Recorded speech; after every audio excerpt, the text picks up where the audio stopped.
ఈరోజు మన ఛానల్లో సింపుల్గా అద్దిరిపోయే టేస్ట్లో ఎక్కడ కూడా తగ్గకుండా ఉండే చికెన్ పులావ్ చేసుకుందామా? అయితే నడురి.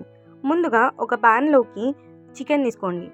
ఈ చికెన్లోకి 4 స్పూన్స్ కారం, 2 స్పూన్స్ పసుపు అండ్ 3 స్పూన్స్ సాల్ట్ ఇవన్నీ వేసుకొని ఇందులోకి ఒక 2 స్పూన్స్ వరకు ధనియాల పొడి, కొంచెమంత అల్లం వెల్లిపాయ పేస్ట్ వేసుకొని బాగా కలుపుకోవాలి. ఇవన్నీ బాగా కలిసేంత వరకు కలుపుకున్న తర్వాత ఇందులోకి ఒక పెద్ద కప్ అంత పెరుగెన్కి మొత్తం మ్యారినేట్ అయ్యేంత వరకు కలుపుకోవాలి. ఇప్పుడు ఇందులోకి గుప్పెడు కొత్తిమీర, గుప్పెడు పుదీనా, 3 రెమ్మల కరివేపాకు, 2 పచ్చిమిర్చి చీలికలు వేసి బాగా కలుపుకోవాలి.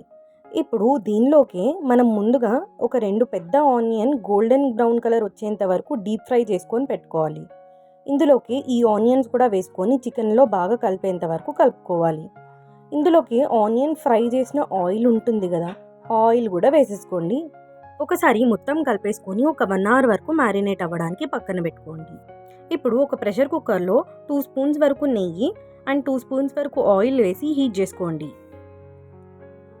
ఇప్పుడు దీనిలోకి హోల్ స్పైసెస్ అన్నీ కలిపి కొన్ని మిరియాలు, లవంగాలు, దాల్చిన చెక్క, జీలకర్ర, బిర్యానీ ఆకు, సాజీరా ఇవన్నీ వేసి వేయించుకోవాలి. ఇలా వేయించిన తర్వాత ఇందులోకి 2 పచ్చిమిర్చి చీలికలు, ఒక 3 సన్నగా తరిగిన ఉల్లిగడ్డలు, కరివేపాకు అన్నీ వేసి బాగా ఫ్రై చేసుకోవాలి. కొంచెం రంగు మారాక మ్యారినేట్ చేసి పెట్టుకున్న చికెన్ వేసుకోవాలి. హై ఫ్లేమ్లో పెట్టి చికెన్ వేయించుకోవాలి. అప్పుడే పీస్ బాగుంటుంది. ఇలా హై ఫ్లేమ్లో ఒక 5 మినిట్స్ కలుపుతూ ఉండాలి.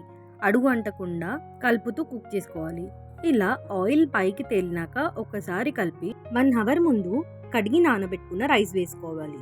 ఈ రైస్ ఇంకా చికెన్ కలిసేదాకా కలిపి వాటర్ పోసుకోవాలి. నేను ఇక్కడ దీంతో 2 గ్లాసెస్ ఆఫ్ రైస్ తీసుకున్నా.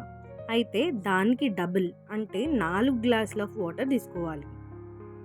ఇప్పుడు ఇందులోకి గుప్పెడు పుదీనా, గుప్పెడు కొత్తిమీర వేసుకొని కుక్కర్ మూత పెట్టేసుకోవాలి. ఇప్పుడు 3 విజిల్లు వచ్చేదాకా కుక్ చేసుకోవాలి. 3 విజిల్లు వచ్చాక ఎయిర్ అంతా తీసేసుకొని కుక్కర్ మూత తీస్తే ఇల్లంతా గుమగుమలాడిపోతుంది. అంతేగా చికెన్ పులావ్ రెడీ అయిపోయింది. ఈ చికెన్ పులావ్కి రైతాతోని పేర్ చేసుకొని తింటే ఒక్క ముద్ద తినేవాళ్ళు 3 ముద్దలు ఇంకా ఎక్స్ట్రా తింటారు. ఈ చికెన్ పులావ్ మీకు నచ్చిందా? నచ్చితే లైక్ చేసి సబ్స్క్రైబ్ చేసుకోరు కదా కొంచెం.